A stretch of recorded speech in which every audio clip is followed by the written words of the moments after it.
Assalamualaikum warahmatullahi wabarakatuh. Nama saya Fatoni. Saya dari kelompok 6. Baik, kali ini saya akan menjelaskan tentang bab 6, yaitu faktor-faktor pendidikan. Dalam aktivitas pendidikan ada beberapa faktor pendidikan yang dapat membentuk pola interaksi atau saling mempengaruhi. Nah, di antara beberapa faktor-faktor tersebut yaitu yang pertama faktor tujuan. Setiap kegiatan apapun jenis dan bentuknya, sadar atau tidak sadar, selalu diharapkan kepada tujuan yang ingin ia capai. Bagaimanapun, segala sesuatu atau usaha yang tidak mempunyai tujuan tidak akan berarti apa-apa. Dengan demikian, tujuan merupakan faktor yang sangat menentukan. Cita-cita atau tujuan yang ingin dicapai harus dinyatakan secara jelas, sehingga semua pelaksana dan sasaran pendidikan memahami atau mengetahui suatu proses kegiatan seperti pendidikan. Adapun fungsi tujuan bagi pendidik adalah sebagai berikut. A. Sebagai arah pendidikan. Secara singkat dikatakan bahwa tujuan pendidikan nasional ialah untuk mencerdaskan kehidupan bangsa dan mengembangkannya dengan ciri-cirinya, yakni 1. Beriman dan bertakwa kepada Tuhan Yang Maha Esa. 2. Berbudi pekerti luhur. 3. Memiliki pengetahuan dan kepribadian, keterampilan. 4. Sehat jasmani dan rohani. 5. Kepribadian yang mantap dan mandiri. Dan yang terakhir, bertanggung jawab terhadap masyarakat dan bangsa. Adapun fungsi tujuan yang kedua atau B, tujuan sebagai titik akhir. Pada umumnya, suatu usaha baru berakhir jika tujuan akhirnya telah tercapai. Tujuan sebagai titik akhir harus memperhatikan hal-hal yang terletak pada jangkauan masa datang, bukan pada situasi sekarang atau pada jalan yang harus diambil dalam situasi tertentu. Adapun fungsi tujuan yang ketiga atau C, tujuan sebagai titik pangkal. Tujuan sebagai titik pangkal mencapai tujuan lain. Apabila tujuan merupakan titik akhir dari suatu usaha, maka di dasar ini merupakan titik tolaknya, dalam arti bahwa dasar tersebut merupakan fundamen yang menjadi alas permulaan setiap usaha.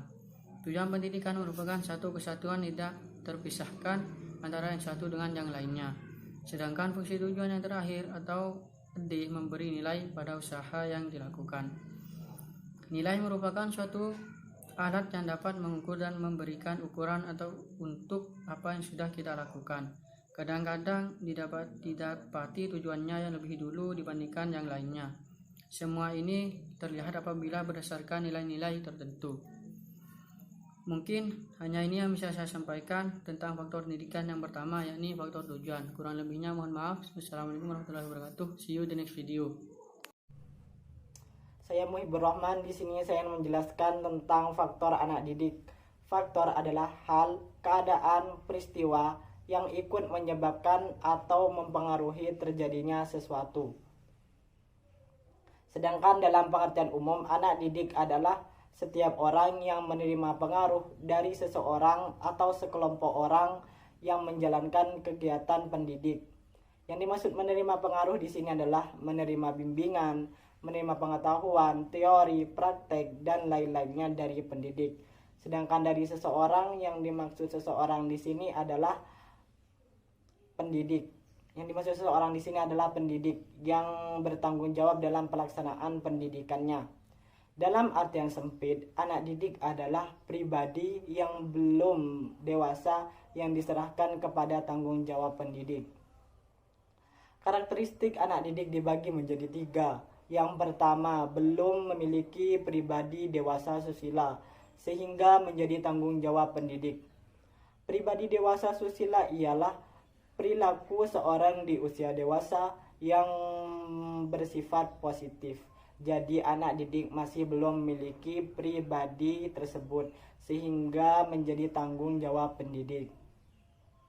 Yang kedua adalah masih menyempurnakan aspek-aspek tertentu dari kedewasaannya sehingga menjadi tanggung jawab pendidik. Yang ketiga, sebagai manusia memiliki sifat-sifat dasar yang sedang ia kembangkan secara terpadu, menyangkut seperti kebutuhan biologis, rohani, sosial, inteligensi, emosi, kemampuan berbicara, perbedaan individual, dan sebagainya. Jadi anak didik masih dalam proses pengembangan sifat-sifat dasar tersebut. Maka dari itu, pendidik harus membantu anak didiknya dalam proses pengembangan sifat-sifat dasar tersebut supaya anak didik mudah dalam mencapai tujuannya. Yang keempat adalah faktor alat pendidik. Suatu tindakan atau situasi yang sengaja diadakan untuk tercapainya suatu tujuan dalam pendidikan tertentu. Ditinjau dari segi wujudnya, alat pendidikan dapat berupa 1. Berupa perbuatan pendidik, biasa disebut software, mencangkup nasihat, teladan, larangan, perintah, pujian, teguran, ancaman, dan hukuman. Dan yang kedua dapat berupa benda-benda sebagai alat bantu, biasa disebut hardware, mencangkup meja, kursi belajar, papan tulis, penghapus, buku, peta, dan lain sebagainya. Assalamualaikum warahmatullahi wabarakatuh. Faktor pendidikan yang keenam, peringatan dan ancaman. Peringatan diberikan kepada anak yang telah beberapa kali melakukan pelanggaran dan telah diberikan teguran pula atas pelanggarannya. Dalam memberikan peringatan ini biasanya disertai dengan ancaman dan sanksi. Karena itulah, ancaman merupakan tindakan pendidikan yang mengoreksi secara keras tingkah laku anak didik yang tidak diharapkan dan disertai perjanjian. Jika terulang lagi, akan dikenakan hukuman dan sanksi.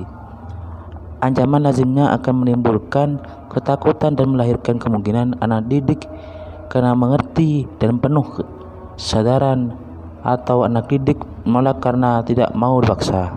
Pendidikan yang ketujuh, hukuman. Menghukum adalah memberikan atau mengadakan nestapa atau penderitaan dengan sengaja karena anak didik dengan maksud agar penderita tersebut betul-betul dirasakan untuk menuju ke arah perbaikan. Assalamualaikum warahmatullahi wabarakatuh. Perkenalkan, nama saya Madya Dalasana. Di sini saya akan menjelaskan faktor lingkungan. Faktor lingkungan itu meliputi 3 macam. Yang pertama, lingkungan sekolah, lingkungan keluarga, dan lingkungan masyarakat. Lingkungan yang pertama itu adalah keluarga, yang di sini kita akan dididik oleh orang tua. Yang kedua itu lingkungan sekolah. Yang di sekolah itu kita diajarkan kebiasaan yang baik seperti mengajarkan etika, sopan santun, agama, dan lain sebagainya. Dan yang ketiga itu masyarakat.